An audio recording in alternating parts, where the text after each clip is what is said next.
going to be looking at the section, the first section in this unit called matter. Okay, so we're probably going to spend a good month on this topic.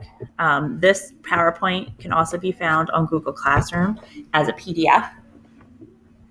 You can see these are all the topics that we're going to be covering over the next couple of weeks if you want to read through them real quick. What is matter? How do we measure matter? The simplest form of matter, which are elements in the periodic table. Properties of matter. The density, states of matter, changes of state, and chemical properties. While we're going through this section, what is matter, please make sure you're taking notes in your Cornell notes. So chemistry is the study of matter and its properties and the changes it can undergo. We have defined matter many times throughout the years, probably since you were very young. Think about some examples of what matter is. It could be the table where you're sitting, the chair, you. Basically, what matter is anything that has mass and takes up space. Even air is an example of matter. Things that are not matter would be light, energy, your memories, your thoughts. Okay? So some examples of matter, again, could even be this cow here, a glass of water, the air, you. Matter is made of something called an atom, which is the basic building block of all matter. Atoms are really small and they're indestructible, basically indestructible. Through nuclear fission, atoms can be split, but if that happens, it's no longer the same atom anymore. So if an atom is split, it's no longer whatever it originally was. So scientists sometimes, or teachers I should say, sometimes like to say atoms are sort of like Legos. How that is true is that basically just like an atom is the building block of matter and atoms are indivisible, so is a Lego. Yes, you could split a Lego apart, but it would no longer be the same Lego that it was before. It wouldn't function the same way it did before. So just like a Lego can make a house, atoms can make all the matter that's in the universe.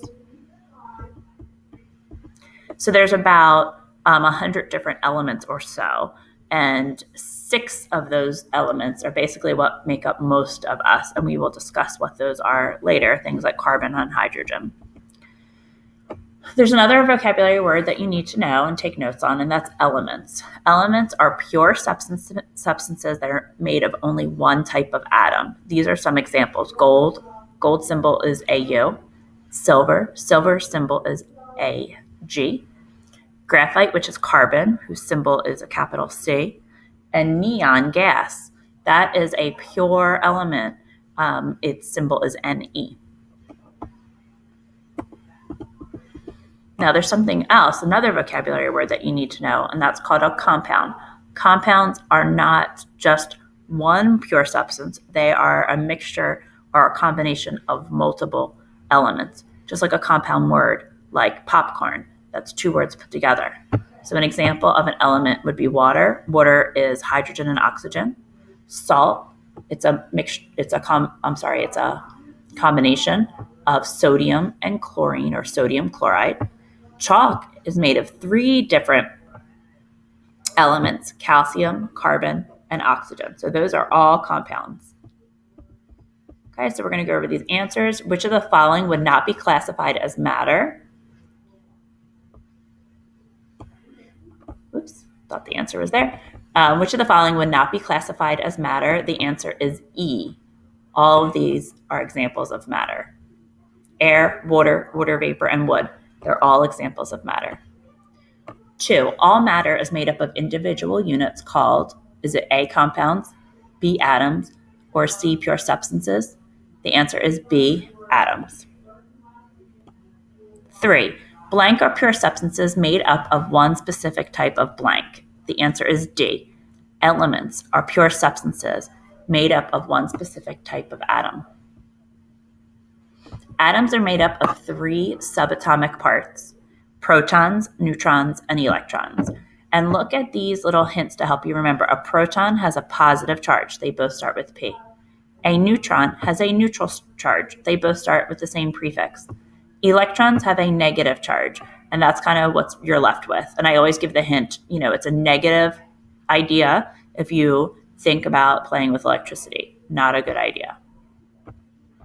We're going to skip these next 2 slides, 3 slides, and go back. Don't forget to write this stuff down in your Cornell notes. You're right around number 8 right now. Opposites attract. This is important for later on when we discuss how elements combine and compounds are made. I want you to remember the saying, opposites attract. Protons are positive, electrons are negative, and if they come near each other, it's like a magnet. They will attract to each other. Opposites attract. And how are atoms arranged? This is a model of an atom. In fact, in your notes, you're going to have to label a similar model. You need to know that in the center is the nucleus. Just like we said, a cell has a nucleus. The center is a nucleus. Protons and neutrons are found in the nucleus. Electrons move around the nucleus in what's called an electron's shell.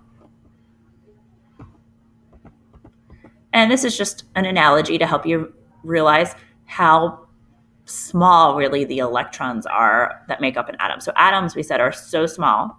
Okay, if we had one atom that was the size basically of the distance from New York to Ohio, the nucleus would only be about the size of a football field. A proton would only be about the size of a 3-story building, and an electron is so small, it would only be the size of a blueberry. So that tells you how small electrons are. These other videos that are mentioned in here, we'll watch later. They'll be posted on Edpuzzle later. Okay, so when we talk about the periodic table, we'll see that the first 2 elements are hydrogen and helium. Hydrogen is basically made of 1 proton and 1 electron. Helium, by the way, hydrogen is the most abundant element in the universe. Helium is made of 2 protons, 2 neutrons, and 2 electrons. And this is a review question. Which subatomic particle has a neutral charge? Neutral. The answer is neutron. Which of the following subatomic particles are found in the nucleus of an atom? In the nucleus, it's 2. The answer is D, both protons and neutrons. All right, question 6. Ignore this part over here. I just want you to look at number 1. Number 1, what's it pointing to? Yep, you're right. It's pointing to a proton. Number 2, what is it pointing to? It's pointing to an electron. 3, what is it pointing to? It's pointing to a neutron. And we're going to stop there. Please make sure you finish your Cornell notes, you do your questions or cues, and you do your summary. Then, after you're done your Cornell notes, you have to do your classwork homework packet.